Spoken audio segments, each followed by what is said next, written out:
Right, good morning, everybody. Good morning, good evening, good afternoon, hello, wherever you happen to be.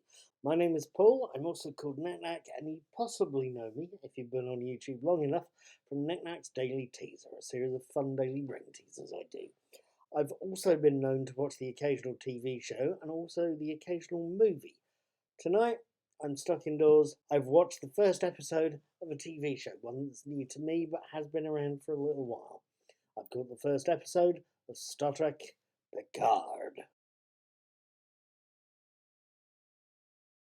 Episode 1, Remembrance, opens with a very long shot that Star Trek seems to be so good at, that eventually closes in on the USS Enterprise D, and very specifically on the Tin Forward Lounge, where Captain Picard, Jean-Luc Picard, played by Patrick Stewart, is playing a two-handed game of poker with Lieutenant Commander Data. It's a game that rapidly comes to an end when the Enterprise D goes into orbit around Mars, a Mars that's quickly revealed to be under attack.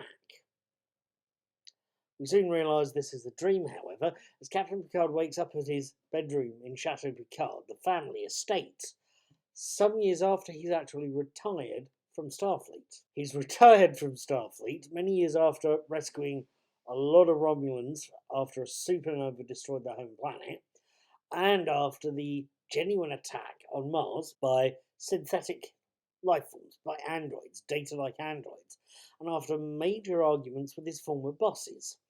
He's interviewed by a particularly snotty reporter about the anniversary of the supernova. And it's an interview that, for Captain Picard, goes off into some territory he'd rather not venture. The scene shifts. The scene shifts to another bedroom, the bedroom of a young woman called Darge, played by Issa Brion, and her boyfriend. Just after she announces her big news that she's been accepted into the Daystrom Institute, the Federation's big premier robotics institute. But it's only after this that her flat is attacked, her boyfriend is killed, and with no military training at all, she finds she's more than capable of dealing with the attackers, throwing half of them out of the window of a very tall building. She deals with them. She flees the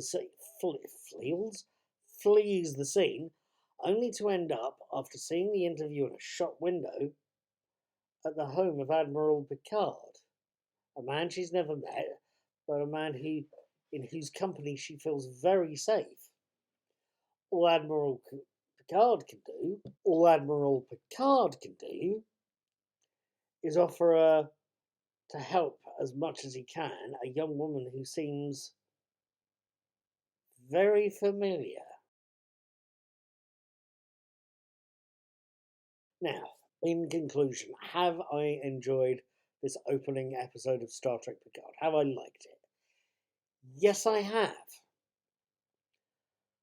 Many years ago, I can vaguely remember Terry Pratchett saying that he was flattered with seeing the Discworld described as escapism, on the assumption that people were like a good bit of TV drama, like a good soap, a good sci-fi series, a good film. People were escaping to rather than escaping from. It even has a subtext to the interview that's saying that people liked meeting familiar characters. It's like seeing an old friend on holiday in Skegness, or going to a familiar bar when you're out and about. You get to meet people you wouldn't otherwise see. So watching Star Trek Discovery, the other spin-off from Star Trek that I've been watching recently, has kind of been a pleasure. It's similarish pleasure. It's seeing other parts of town and exploring them, and other parts of town with other people, and the occasional old friend. Spock's lurking around, Captain Pike's lurking around. Discovery is a joy in that sense. It's interesting to see different aspects of a familiar universe. Seeing this opening episode of Star Trek Picard, again, it's another pleasure. You're seeing a different part of town. You're going back after a long time and seeing the TNG universe years later and seeing how it's changed and how it's developed and evolved. So that's one thing. You're also seeing an old friend. You're seeing Data, albeit in a dream. You're seeing Jean-Luc Picard, again after many years away, and finding he's grown and finding he's even more well spoken of than he thought he was from his days running the Enterprise. We also get a mystery. We get the mysterious Dash, who is killed at the end of the episode, unfortunately, but we also get to find her, oh boy, her identical twin sister, also played by Isa Briones. I hope I've pronounced the name right there. But you get a mystery. You get a pair of twins, mysterious twins who look like they're related to someone familiar.